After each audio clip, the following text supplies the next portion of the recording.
I used to work at a 7-Eleven here in the United States, and the scariest thing that ever happened to me there was also the single most terrifying thing that's ever happened to me in my life. It happened on a particularly quiet night, and I was still kind of hungover from going out drinking the night before, so I wasn't even paying attention when the guy walked into the store. I heard the door sliding open, I heard his footsteps as he walked up to the counter, and then right when I was about to lift my head up to ask him what he wanted, he just slammed something down on the counter in front of me. I remember the first thing being the red splatter on my t-shirt. It was plain white, and the moment his hand impacted on the counter, all these little red specks appeared on my shirt. I already recoiled from the shock of having his hand slammed down in front of me, but when I saw what he just slammed down next to the register, I recoiled even further. It was a tongue, an actual tongue. Even though it was soaked in blood, I could recognize the deep ridge running down the middle of it. It sounds like such a cliche when I think about it now, but I now know what people mean when they say that they were frozen in fear. The whole thing was an assault on my senses, and I think it just short-circuited my fight-or-flight mechanism to the point where I just didn't know what to do. Then the look in the guy's eyes as he stared at me, so calm but intense, with eyes so wide and unblinking that it was like he didn't have eyelids at all. It was only when he spoke that I actually found the will to move, and all he said to me was, "Call 911."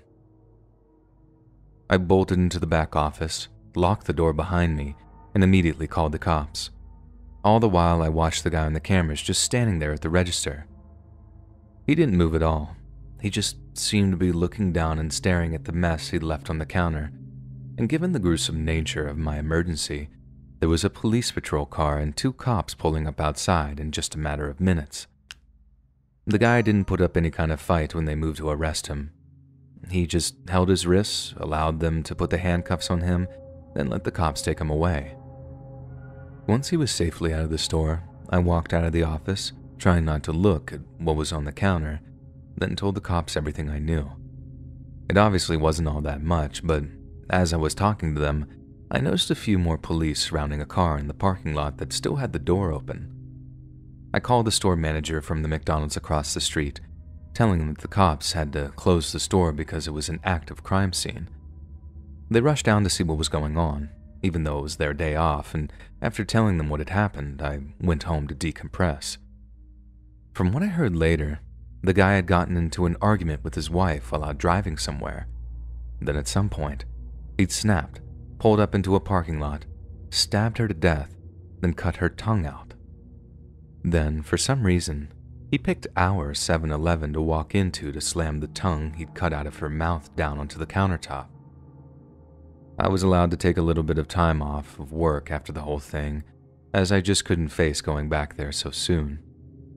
Even when I did go back, I was on edge the whole time for my first couple of shifts, and I just couldn't seem to shake the image of that bloody tongue just lying on the countertop right in front of me. The thing I just can't seem to shake is that it wasn't enough for the guy to actually stab and kill his own wife. He had to reach into her mouth afterwards and cut her tongue out. How completely insane with fury does a person have to be to do that? Like, what could possibly possess someone to do something so horrifying to their own spouse? The guy didn't look like a monster either. He didn't look evil or deranged. All that gave his mental state away was that crazy look in his eyes, the one that had me frozen in fear. It just haunts me that seemingly normal people are capable of things like that.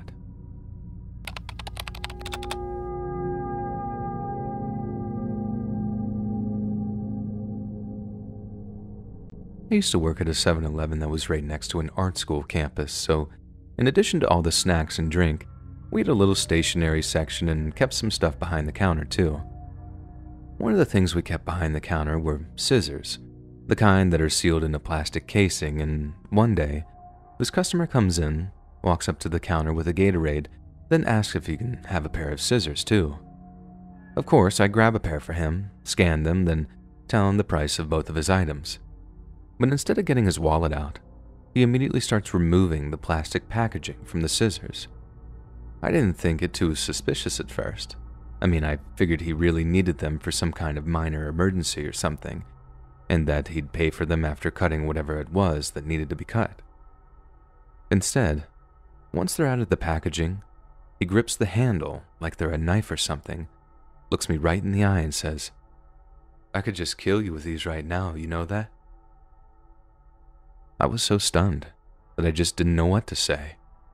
And I know he enjoyed the fearful look on my face because of the way he started smiling. All I could do was reach for my phone in my pocket so I could start to dial 911, knowing I had no real way of defending myself and just hoping the cops would arrive before he actually killed me. But just as I tapped the numbers out, I looked up to see him walking away from the counter, laughing to himself as he walked out of the store. I stayed on the line with 911 for a while, shaking as I told him what had happened, and when the cops showed up a little while later, they took their time since it wasn't an ongoing situation. An officer reviewed the security camera footage.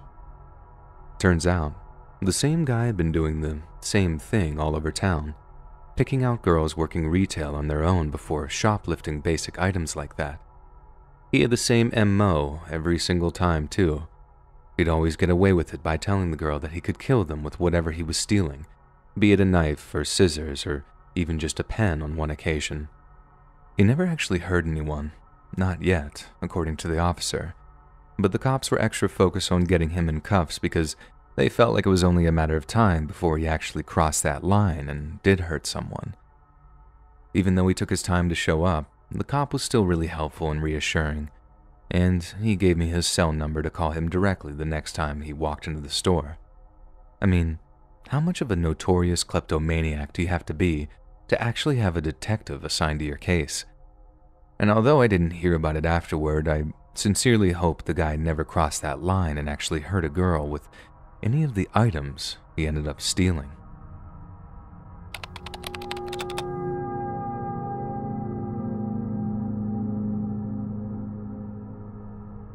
I work night shifts at a 7-Eleven in a pretty good neighborhood here in Baton Rouge, so usually it's pretty boring. And whenever a customer does actually come in, they're usually really nice and polite. I know I totally lucked out with that little aspect of it, as I've heard some real horror stories of people who work in retail. But then this one night, I had a customer visit the store that put the fear of God into me, literally too. I was just minding my own business, playing with my phone behind the register when this sweet-looking little old man came in. He was short, even shorter than me, so maybe 5'2" at the most, and he was dressed in neatly pressed button-down shirt, almost like he could have just walked out of a church on a Sunday morning or something. When he brought his items up to the register, I made the usual small talk of asking him how his night was going, something I always did to help kill a few minutes of what were always long and boring shifts. He didn't answer my questions, though, and when I looked up at him, he had this intense, almost angry look on his face like I'd said something that had really offended him. I didn't ask anything other than, "So what has you out at such an ungodly hour?" And looking back, I think it was the mention of God that got him riled up, because the next thing I know, as I was handing him his change, he firmly grabbed my wrist, made direct eye contact with me and said, "Hell is a real place, and the devil has already got his hand on you, girl." I was so scared that I opened my hand up and the change just rattled onto the countertop as he stared into my eyes. Then, with this thunderous look on his face, he swiped his change off the counter and just walked out of the store. I've never been shaken up by a customer like that before. I don't know if it was how deceiving his appearance was, how late at night and vulnerable I was, or if it was the fact that everyone was always nice, even in a job where it's so common for people to be just total jerks. I think maybe it was a combination of all three. Just this perfect storm of surprise and fear that actually left me standing there, shaking in the quiet of the store. I've never had a customer like that since. But I find I always have my guard up now whenever I'm working late like that, because the one thing it taught me is that you definitely can't judge a book by its cover.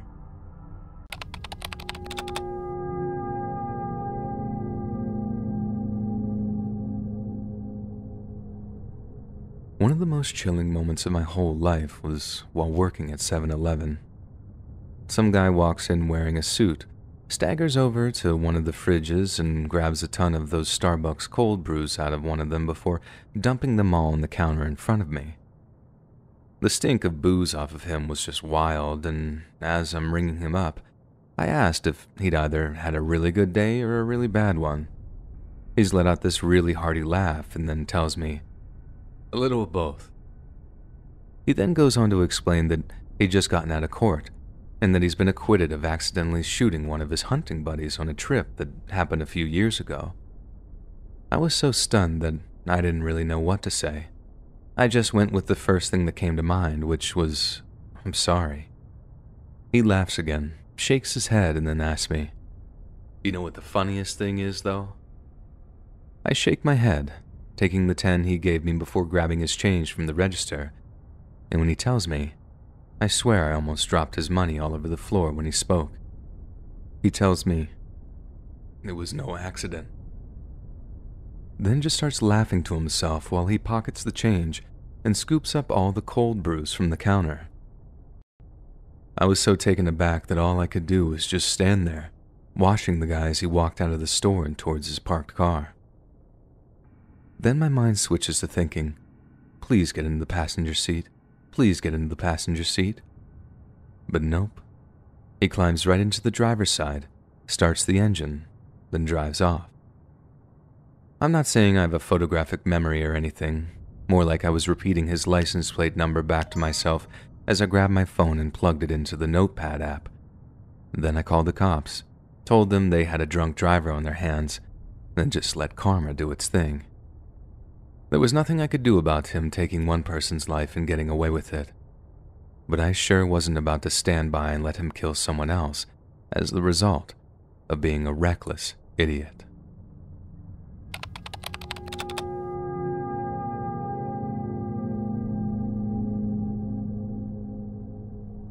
Last year I moved from a dense urban area to a really pretty underpopulated rural one. I got super into trail running.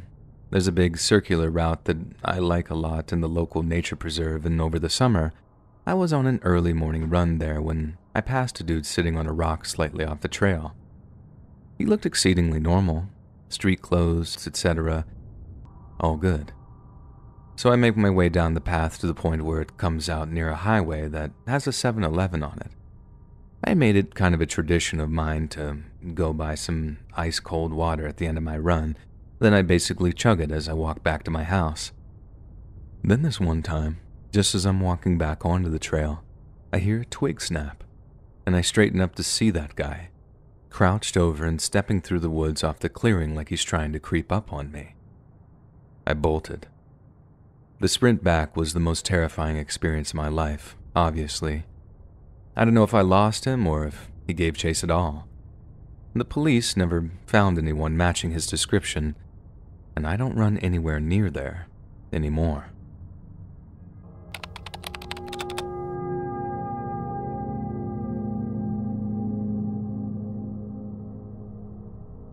I work at a 7-Eleven part-time in between classes, and earlier this year, we got a little rush of customers in the early afternoon one time. I served 2 guys for coffee and smokes, and at the back of the line, there's this kid, no older than maybe 11 or 12, just waiting there patiently with a backpack in his hand.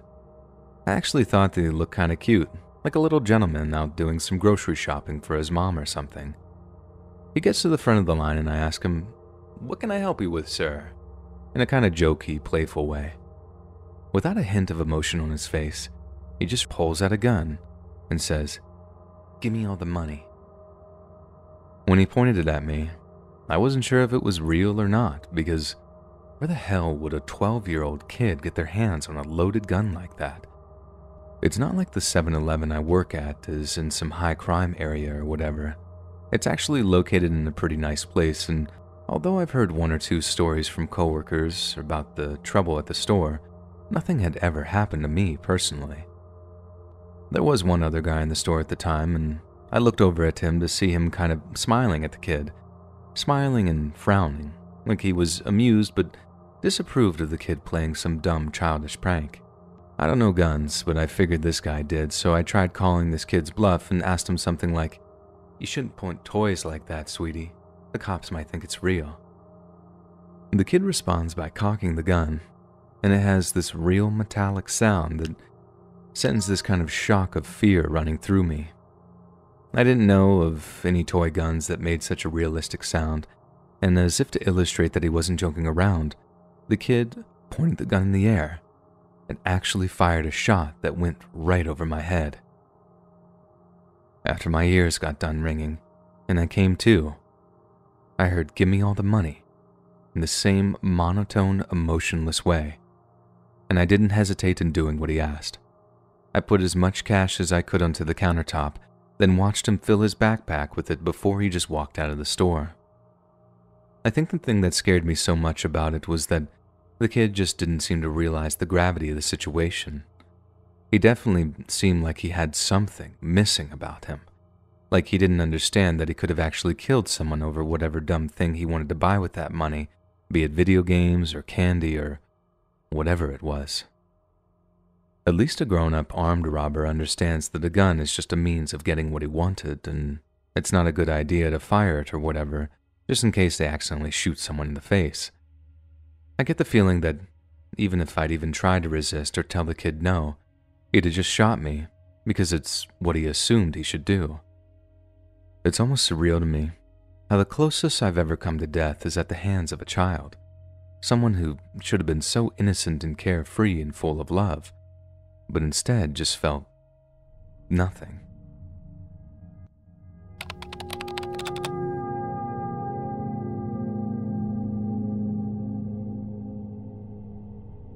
I had a guy come into the 7-Eleven I was working at, and when I was ringing up the items he wanted, he started getting all fresh with me, saying stuff like, "You're real pretty," and "What time do you finish work?" I lied to him and told him I was on till 11 even though I was finishing at 6, which was only like an hour away. He'd said he'd come back then, and we could go out for a beer or something, but I advised him not to since my boyfriend would be coming to pick me up around then, and he really wouldn't like the idea of some random guy hitting on me. That didn't seem to bother the guy too much though, and he made some dumb comment about how he'd make my boyfriend see things his way or something. I just nodded like, "Yep, I'm sure you will," and I could see him getting kind of angry before he walked out of the store.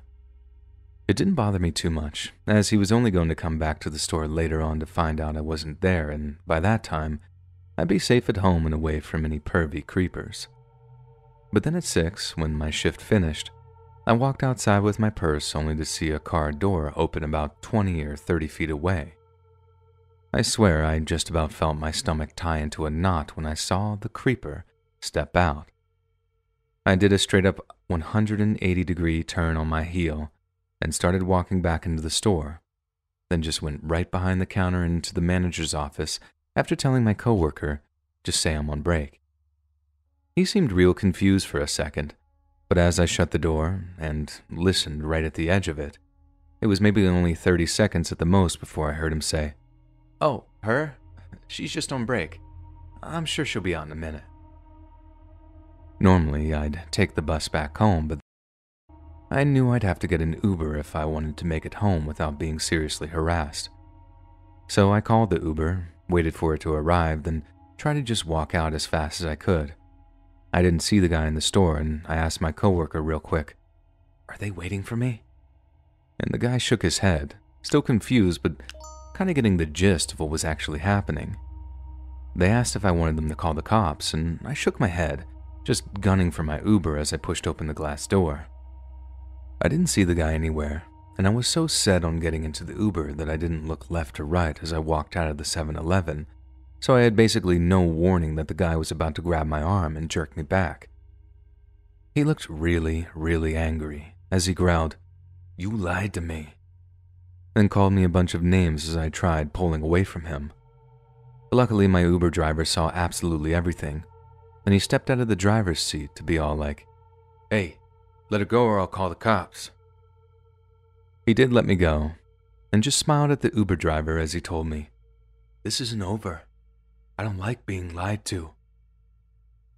I wish that was all bluster too, like he was trying to act hard just to save a little face. But he wasn't. And for the next 3 months, he made my life a living hell. He kept showing up outside of the 7-Eleven, to the point where I had to blow a ton of my wages on Ubers to and from work. Then there was the time he actually tried to follow me home, and I had to actually tell the Uber driver what was happening so he could drive into the city just to shake the guy's tail. I tipped that guy massively. Even though he initially refused to accept the payment for the ride, he insisted on canceling until I burst into tears and begged him to take the money and my tip. I couldn't make it someone else's problem. I couldn't have that on my mind as well as all the other stuff. I developed something of a relationship with that one specific Uber driver, and he became kind of a father figure who always accepted my ride requests whenever he was working and made sure that no one followed me home. He was also the guy that told me that I needed to get the cops involved. I thought that this guy was going to hurt me, that he knew people with the same mentality and that they only ever actually gave up when the law got involved. I didn't even know why I was surprised when I found out that the guy had a previous conviction for stalking, and he seemed to know the legal process like the back of his hand. He knew the process of getting the restraining order through the courts would take weeks at a minimum, and he'd come visit me in the 7-Eleven just to taunt me sometimes, and he'd only leave once I threatened to call the cops on him. That was just about the only thing that seemed to really get to him too. The fact that he'd been arrested and convicted over something like that before. I wanted to tell him that he was pathetic, that he'd never, ever have a good, normal woman all to himself, that he'd always be some deranged psycho who got off on terrorizing those who couldn't defend themselves. But I didn't. In fact, I was told by one of the cops I spoke to, do not antagonize this man under any circumstances. We don't know how far he'll push this if you make him angry. If it's possible, do not engage him whatsoever. So like I said, that was my life for like a whole 3 months, until the day finally came when my mom got the call from our family's attorney saying a judge had finally approved the restraining order. For those wondering, it took so long because this guy had no history of actual violence, and the whole arm-grabbing incident wasn't actually classed as an assault for whatever reason. The day it finally came through, though, he must have gotten some kind of notification of it because he just stopped showing up at the 7-Eleven. Seeing him waiting for me outside whenever I finished was such a regular occurrence that when he finally didn't show up, I actually cried with relief. I told Carl, the Uber driver, that I thought I was finally free, and we had a miniature kind of celebration on that final drive back to my house. He still picks me up from time to time, too, sometimes when I've been out drinking with my friends, and it's awesome to be reunited with him after such a sickening ordeal. I suppose half the reason I'm sharing this is to help other girls avoid going through the same thing I did. Don't hesitate to get the cops involved with something like a stalking issue. There are literally laws in place to help deal with things like that. But the big thing, don't ever show a soft side or seem like you're playing hard to get. If a guy shows you any unwanted attention, either completely ignore him or make it clear that you'll just call the cops. Heck, carry a stun gun or pepper spray if you're legally able to in your state, and just show that SOB that you're carrying so they leave you alone. I just don't want any other girl to go through what I went through because I honestly lost almost 4 months of my life to this guy's mental abuse. Our official merch store is finally here. If you want to support more of our channel, check out our merch shop. The link is in the description down below. See you on the next video.